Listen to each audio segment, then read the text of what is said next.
Mi nombre es Nicolás Ruiz y hoy les hablaré sobre la localización geográfica del viaducto de Millau. El viaducto de Millau se encuentra ubicado en Aveyron, Francia.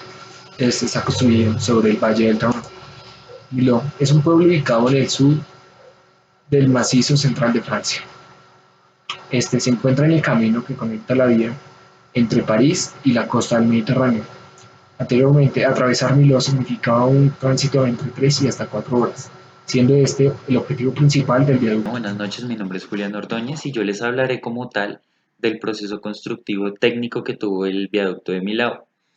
Empezaré por los grandes problemas que se tuvieron al principio de la obra y como tal distribuiré pues la construcción de todo el proyecto en dos grandes fases, las cuales pues explicaré de manera rápida ya que el tiempo no es tan largo.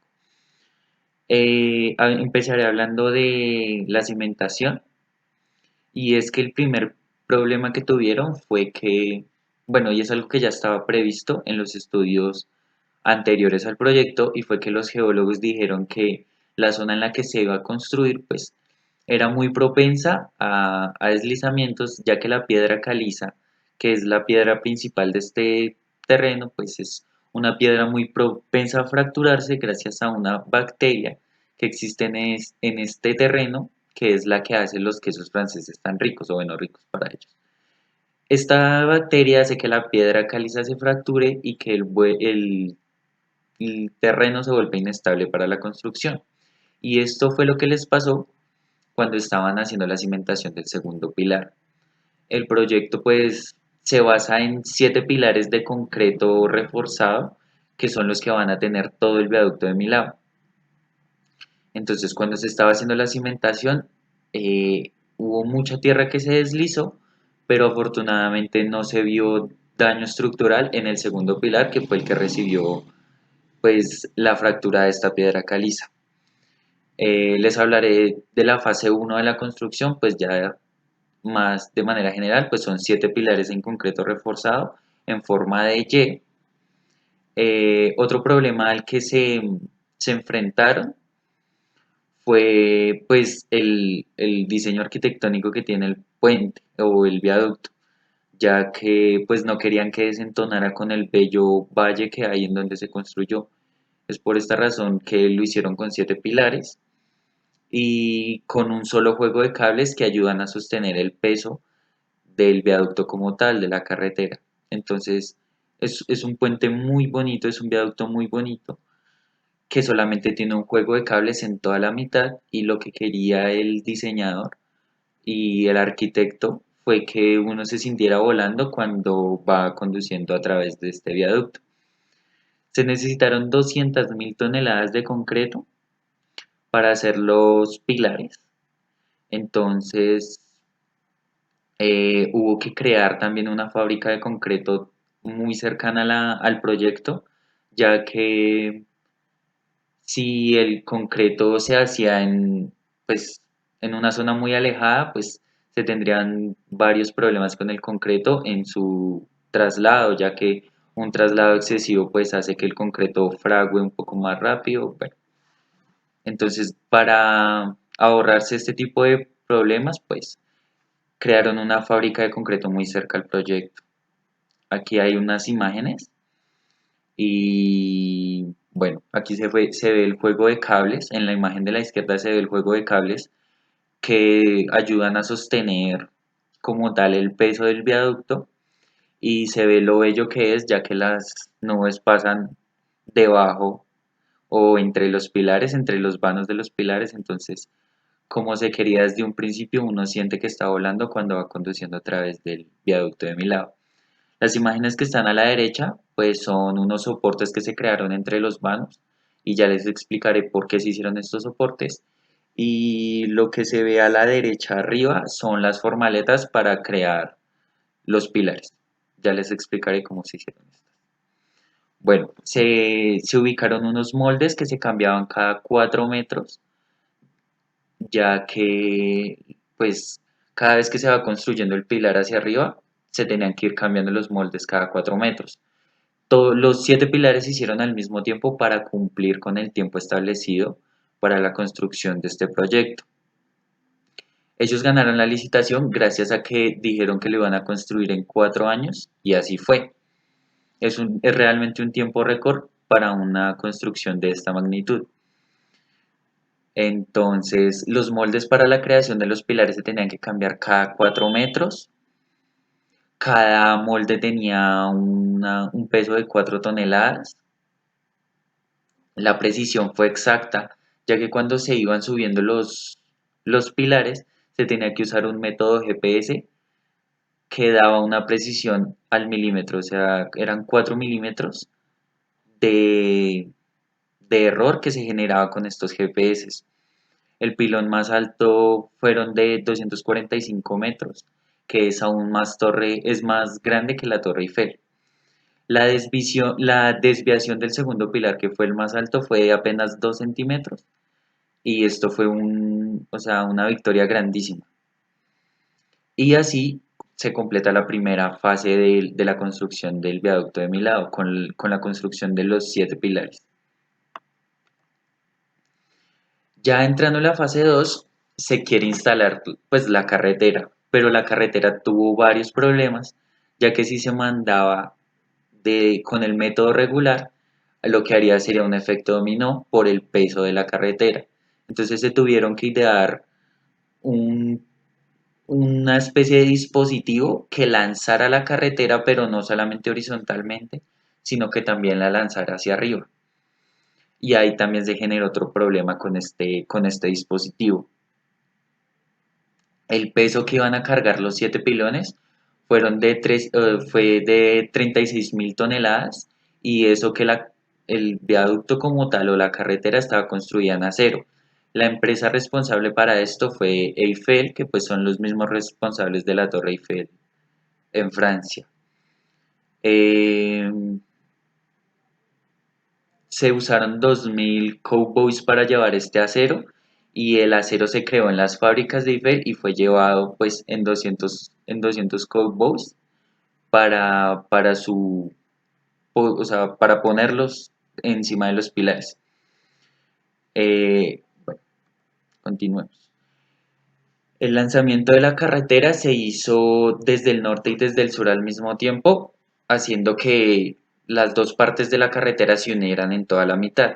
Entre los vanos se tuvieron que crear estructuras para que cuando se lanzara la carretera entre un vano y el otro, pues fuera mucho más controlable, ya que se tenía una estructura entre toda la mitad de estos vanos para que la carretera no se partiera por la mitad cuando se estaba lanzando. El dispositivo que ellos inventaron fueron dos cuñas, que una empujaba hacia este lado y la otra subía para hacer que la carretera no solamente se lanzara de esta manera, sino que se lanzara hacia arriba y hacia un lado. Y eso también fue un problema cuando estaban llegando al pilón 2, ya que no tuvieron en cuenta el desgaste de las dos cuñas que crearon para lanzar. Entonces hubo ahí un gran problema y les tocó bajar, reemplazar el teflón y continuar con el lanzamiento de la carretera como tal. Ya que, bueno, lo que les decía, ya que era muy esbelta y delgada, era muy probable que se partiera por la mitad. Otro problema que tuvieron fue con el viento, ya que se hicieron cálculos en cámaras de viento, en túneles de viento, y el viaducto respondía bien. Otra cosa muy interesante que tiene el viaducto es que se hizo con la forma de alas de avión invertidas. Bueno, un ala de avión en su parte superior tiene más área superficial que en la parte inferior. Eso hace que se disminuya la presión del viento en la parte de arriba, y en la parte de abajo siga igual y el avión pueda despegar. Aquí lo que se hizo fue al contrario, ya que el viento alcanzaba hasta 85 kilómetros por hora, se puso el área mayor abajo y el área menor arriba para que el viento ayudara a plomar el viaducto. Es así como se logró la construcción. Entonces, ya siguiendo en la fase 2, pues ya y habiendo superado el tema del teflón en los dispositivos que ellos crearon, el puente llega al punto medio contra todo pronóstico, incluso del ingeniero encargado. el puente llega al punto medio con aproximadamente menos de 1 centímetro de, de diferencia, o sea, fue una exactitud increíble. Bueno, lo que les decía, llega con un error de diferencia teniendo como exactitud el 99.99%, o sea, fue una cosa increíble. El problema cuando llegó el puente era que se veían notables ondulaciones. Aquí las ondulaciones se pueden ver antes de poner el acero tensado para tensar lo que es como tal la carretera. Entonces, ya que llega el puente, se celebra, eso fue el primer ministro francés a abrir el proyecto y todo. Entonces, el paso siguiente para la construcción de nuestro viaducto es llevar la parte de arriba de los pilones y tensarlos con el cable. Se usaron 91 fibras individuales, eh,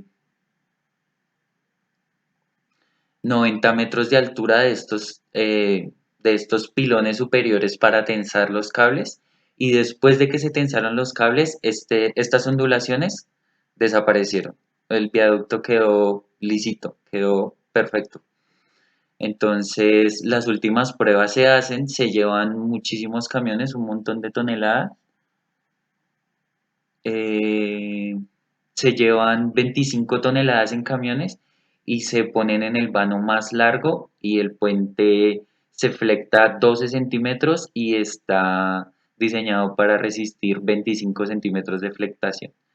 Este puente está diseñado para 120 años y de verdad que es una de las obras más bonitas que he tenido la oportunidad de estudiar. Esta es la fase final. Aquí se ven los pilones, aquí ya se retiraron las estructuras de soporte que se pusieron para el lanzamiento de la carretera. Se ven los cables tensores, solamente es un juego de cables en toda la mitad. Otro, otro, ot- pues otra dificultad que tenían es que la carretera pues no es totalmente recta, la carretera tiene una curvatura. Entonces, al lanzar esta carretera por lado y lado tuvieron que tener en cuenta esto con el diseño que hicieron. No, no, no, es una obra espectacular, y así fue más o menos su construcción y su proceso de construcción. Ya yéndonos hacia la parte del mantenimiento, estos pilones, como lo dije en un principio, son huecos, entonces se está haciendo constante mantenimiento. Igualmente es una vía que está concesionada, entonces gracias a esto pues se mantiene en muy buen estado. Ahora hablaremos de los costos. Aunque la obra fue financiada por el Grupo de Construcción IFED de Francia, en este participaron 7 empresas de ingeniería de Europa, cada una para tareas específicas, como lo son el armazón, acero, estudios topográficos, robótica, material de soldadura y cables de acero de filocerantes. Materiales y equipo. Como materiales tenemos que se usaron más de 36.000 toneladas de armazón metálico, 350 toneladas de hormigón, placas de encofrado, maquinarias como púas torre y 3.000 trabajadores. El costo total de la obra fue de 324 millones de euros. El principal responsable del proyecto fue el grupo IFEG. Es la cuarta empresa constructora más prestigiosa de Europa y la tercera de Francia, responsable de obras como la Ópera de Sydney. El consorcio IFEG du Viaduc de Millau, liderado por la empresa IFEG, tuvo bajo su cargo otras empresas como Enerpac, Siltec Itex y SNCF. La empresa responsable de esto fue la firma de ingeniería holandesa Arcadis. Es una empresa multinacional con presencia en todos los continentes, responsable de obras como el aeropuerto de Londres. El diseño del viaducto. El viaducto de Millau fue diseñado por la firma Foster Partners, de la cual es fundador el arquitecto Norman Foster. Él es un reconocido arquitecto ganador de distintos premios, como el premio Pritzker y el premio Príncipe de Estudios de las Artes, por su contribución al patrimonio cultural de la humanidad. Dentro de los tiempos programados tenemos los estudios preliminares en el año 1987. En 1999 ya se entrega en concesión la obra una entidad privada y en el 2001 inicia la construcción y en el 2004, en diciembre del 2004, se entrega en funcionamiento. Entonces la construcción del viaducto la podemos dividir en varias etapas. Entonces primero tenemos la elevación de los pilotes, segundo el ensamblaje del tablero, tercero la instalación de los pilares y cuarto los acabados. Entonces tenemos la fase 1. Entonces, la elevación de los pilotes, allí se inicia la construcción de los pilotes y de los estribos, la cimentación de los mismos. Entonces allí esto comienza en marzo de 2002 y finaliza el 9 de diciembre del 2003 con una duración de aproximada de 22 meses. Allí hubo gran problema por el tema en la cimentación del puente, por el tipo de suelo. En la fase 2 tenemos lo del ensamblaje del tablero. Entonces en total se ensamblaron 3.600 toneladas de acero sobre los pilotes por el método de lanzamiento. Esto inició el 28 de febrero del 2003 y finalizó el 28 de mayo del 2004. Fue una duración de 15 meses esta parte de la obra. Para la fase 3, que tenemos la instalación de los pilares, entonces se instaló pilares en forma de Y invertida. Entonces esto iba iniciando tan pronto se iba terminando el ensamblado de la lámina superior, se iba instalando la Y invertida. Esto tuvo una duración de 3 meses. Entonces, ya en la fase 4, los acabados, entonces se realizó un recubrimiento del acero con capas de grosor de 6,7 centímetros. Esto inició el 21 de septiembre y finalizó el 24 de septiembre del mismo año. Tuvo una duración de 3 días esta parte de la obra. Entonces ya para el 14 de diciembre del 2004 se hace inauguración del puente. En el 16 de diciembre del 2004 se pone en funcionamiento y tenemos un tiempo de preparación de la obra, fue de 14 años desde los estudios preliminares hasta que se inició la construcción de la obra. La duración de la construcción, que fue de 3 años entre el año 2001 y el 2004, y la garantía de funcionamiento del viaducto es de 120 años, es decir, este viaducto es funcional hasta el año 2124. En Colombia podemos encontrar proyectos similares, como lo son el puente Alberto Pumarejo. Este puente está ubicado sobre el río Magdalena y comunica el municipio de Sitio Nuevo con la ciudad de Barranquilla.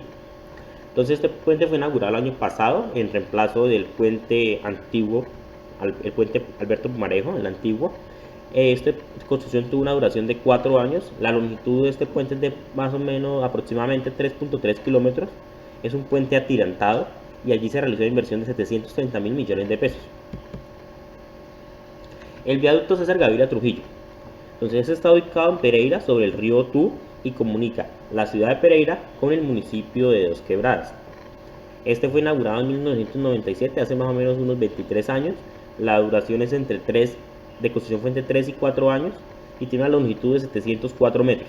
Igual que el puente Pumarejo, es un puente de tipo atirantado y se realizó allí una inversión de más de 50.000 millones de pesos de la época. Entonces el viaducto de Ciénaga de la Virgen, entonces ese está ubicado en Cartagena, fue inaugurado el año pasado para el mismo tiempo el puente Pumarejo. La construcción de este tuvo una duración de 5 a 6 años debido a su gran complejidad y a su gran longitud, ya que tiene una longitud de 4.9 kilómetros de largo y además las condiciones no dan para más. El viaducto es considerado el viaducto más grande de Colombia y una obra de gran importancia para la ingeniería civil colombiana. Allí se realizó una inversión de más de 385.000 millones de pesos. Conclusiones. Entonces podemos concluir que por el arduo proceso constructivo y el ingenio de los responsables en la obra en momentos álgidos, se concluye que es una de las obras de infraestructura de ingeniería más grandes que de las cuales se tiene registro.